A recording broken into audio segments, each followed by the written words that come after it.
നമസ്കാരം. ഇതും കടന്നു പോകും. ഒരുപക്ഷെ ലോകത്തുള്ള ആളുകൾ ഇത്രമാത്രം ആവർത്തിച്ച് പറഞ്ഞ ഒരു പ്രയോഗം വേറുണ്ടാവില്ല. ഇംഗ്ലീഷിലാവുമ്പോൾ ദിസ് ടു ഷാൽ പാസ് എന്നാണ് അതിൻ്റെ പ്രയോഗം.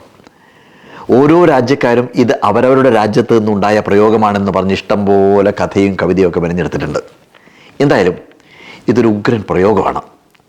സന്തോഷത്തിൻ്റെ വേളയിലും അതുപോലെ തന്നെ സന്താപത്തിൻ്റെ വേളയിലും ഓർത്തിരിക്കാൻ എളുപ്പമുള്ള ഒരു കൊച്ചു വാക്യം വേണം എന്നാണ് പേർഷ്യയിലെ രാജാവ് പണ്ഡിതരോട് പറഞ്ഞത്. അത് അമിതമായിട്ടുണ്ടാവുന്ന ആഹ്ലാദത്തെയും ദുഃഖത്തെയും നേരിടാൻ പറ്റുന്ന ഒരു വാക്യമായിരിക്കണം. അതാണ് കണ്ടീഷൻ. പണ്ഡിതന്മാർ തലപുകഞ്ഞ് ആലോചിച്ചു. ഒടുവിൽ ഒരു കൊച്ചു വാക്യം അവരെല്ലാം കൂടി ഉണ്ടാക്കിയെടുത്തു. അതാണ് ഇതും കടന്നു പോകും. സന്തോഷത്തിൻ്റെ സമയത്ത് പറയുക ഇതും കടന്നു പോകും. ആ തിരിച്ചറിവ് സന്തോഷത്തിൽ അമിതമായി അഹങ്കരിക്കാതിരിക്കാൻ സഹായിക്കും. ദുഃഖത്തിൻ്റെ സമയത്തും പറയുക ഇതും കടന്നു പോകും. ദുഃഖത്തിൽ ഏറെ നിരാശപ്പെട്ടു പോകാതിരിക്കാൻ ഇത് സഹായിക്കും. രാജാവ് അത് തൻ്റെ മോതിരത്തിൽ കൊത്തിവെച്ചു എന്നും അദ്ദേഹത്തിൻ്റെ ജീവിതം മുഴുവൻ മാറിമറിഞ്ഞു എന്നാണ് പറയുന്നത്. നിഷാപ്പൂരിലെ രാജാവിന് വേണ്ടിയാണ് ഈ വാക്യം കണ്ടെത്തിയതെന്നാണ് ഐതിഹ്യം. എന്തായാലും ഇതൊരു ഉഗ്രൻ പ്രയോഗമാണ്. നമ്മുടെയൊക്കെ വീട്ടിൽ എപ്പോഴും കാണുന്ന സ്ഥലത്ത് ഇതൊന്ന് എഴുതി ഒട്ടിച്ചു വെക്കുന്നത് നല്ലതാണ്.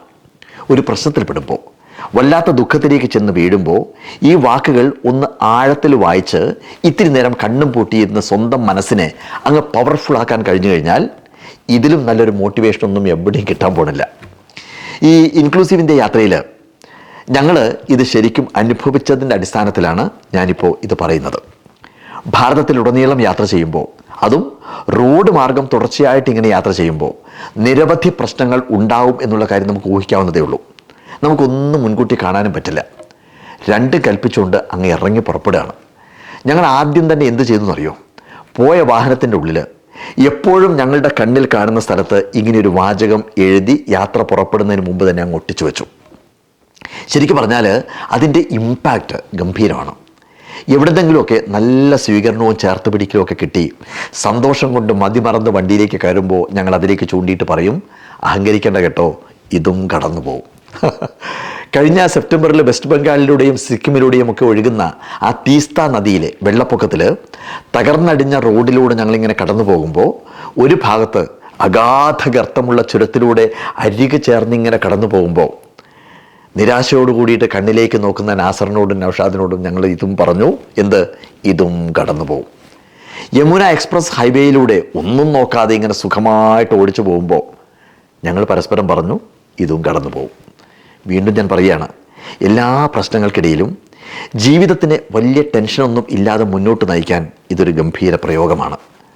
ഓരോ ദുഃഖങ്ങളും കടന്നു വരുമ്പോൾ നമുക്കൊരു കുഴപ്പമുണ്ട്. അത് എന്നേക്കുമായി നിലനിൽക്കുന്നതാണ് എന്ന് ഉറപ്പിക്കാനാണ് നമ്മുടെ മനസ്സിനിഷ്ടം. എന്നിട്ട് നമ്മൾ തന്നെ പറഞ്ഞു നടക്കും, എൻ്റെ ജീവിതം എന്താണ് ഇങ്ങനെ, എന്നും ഇങ്ങനെ കണ്ണീരൊഴുക്കാനാണ് എൻ്റെ വിധി എന്നൊക്കെ. അങ്ങനെയൊന്നുമില്ല. നമ്മുടെ കണ്ണിലൂടെ കണ്ണീരിനെ മാത്രം കാണുന്നതാണ് നമ്മുടെ പ്രശ്നം.